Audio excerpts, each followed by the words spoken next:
So I'm here with Sebastian at the Autoflower World Cup. And welcome. Thank you so much for joining us.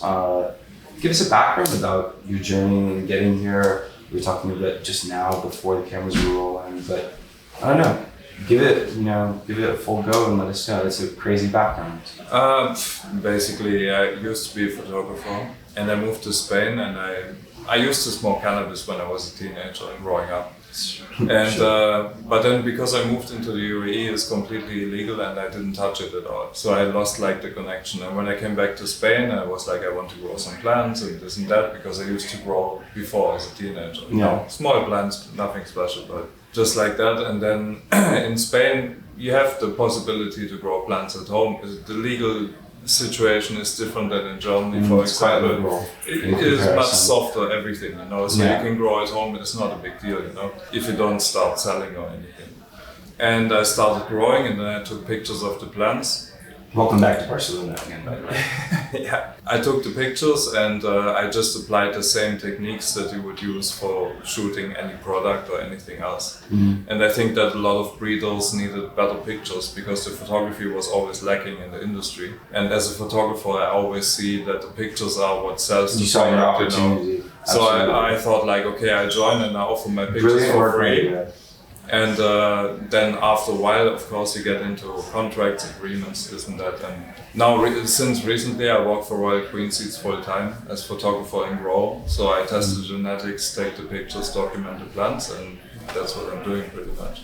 Wow. Well, it's incredible to have you here as a judge. There's no question about that. Do you have any favorites kind of running out of the gate that you can think about right now? Maybe that you're really thinking of front runners? I don't know. I think with genetics it's so difficult, because you don't dislike everything, in a genetic pool of plants.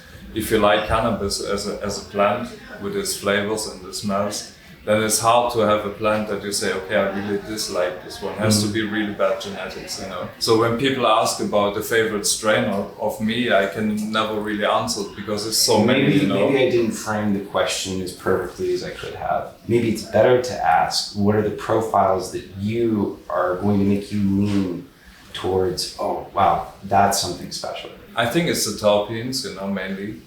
Because the terpenes make the plants, like they build everything from the effect, from everything. You can have THC levels, whatever you want, But the terpene profile is the most important. It's like when you compare cannabis to wine, for example, it's about the flavor, It's not just about the alcohol content, you know what I mean? Yeah. And that's the main thing. And I think the more the cannabis industry focus on terpenes, the better it is, because this is like the aroma of the flower, And that's what people are after, Even also in comparison to olive oil in many ways. Yeah, in the same way, and I think that is really, for me, the most important part. Like if I like a plant, I like it. Sometimes I don't like the structure of the plant, but the terpenes are amazing, and I like the plant for that, Like it doesn't always have to be a big producer, Sometimes a good flower is worth more than having a plant that produces a lot of flowers, what I mean? Great insight.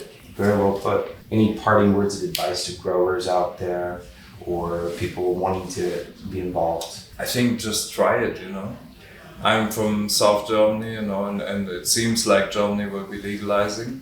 And I think all the Finally, people that, finally, after many back and forth Right. and this, It's a completely different bag of apples. And they allow home growing, which I think is the most important part. The sales of cannabis is one thing, because it's not really changing much. For example, in Germany, because there's also a big black market, Massive. But the thing is about the home growing is people can have homegrown cannabis, good quality, I think that autoflowers give a good chance for growers to try their first favorite strains. If they have like 10 plants and they're all autos, it's super fast. You don't have to have the same time frame like you have for photo periods, You don't have to worry about the light cycle of the plant. You can just go like 18 hours, 24, what you want. Everything works, You don't have worries about light leaks in your tent or something, It makes ventilation of the tent easier as well. How much of a factor would you say lighting is? I think it's one of the biggest factors. You try to emulate the sun, and the preference? Sunlight, LED, and that's what I use. What would you say the best ratio is of natural sunlight to LED? Is in your opinion? I was growing a combination of all. because when I was living in the mountains, I was growing indoor solar power. You have a very meticulous approach to it, obviously. 100%. Yeah, so I tried 3 different ways for example, one type of genetics, you know. So I did indoor LED only, outdoor sun, and outdoor greenhouse plus LED. So that was my setup basically. And then I could compare the plants, how they grow indoor only with LED, with only sunlight, and LED plus sunlight. You know, did you have any benefits or not? Microscope, no microscope. Is in terms of testing and looking at. No. But the growing was always depending. I only know that it's a current trend with some people. That's why I'm asking. No. It was just growing different type of conditions and trying to find which genetics like what conditions better. And you see a lot of difference. I mean, the difference between natural sunlight and LED light is huge, you know. The different in flower, but I would say you can grow anyway. Indoor, you need a good light source, and that's all it is. You know? And last question: any preference between sativa or indica? You can't be a hybrid guy. I don't see that. No, everyone is asking that, like sativa or indica and this and that. We had actually shot a video about that yesterday. It's kind of like, you know, are you a Stones or a Beatles guy? It's that kind of question. I like all, you know, it depends. I like terpenes, so it goes by smell, you know, and if it has more indica, I accept it, you know. If it's more sativa, I take it, I don't care, you know. Okay. I'm very neutral on that one. Because online it's a big discussion always, you know, the indica sativa thing. I'm like, grow what you want. It's grow never gonna go away. away. Who cares, you know? As long as the flavor is there. That's it, yeah. Well, Sebastian, thank you so much for coming. No worries. Appreciate you.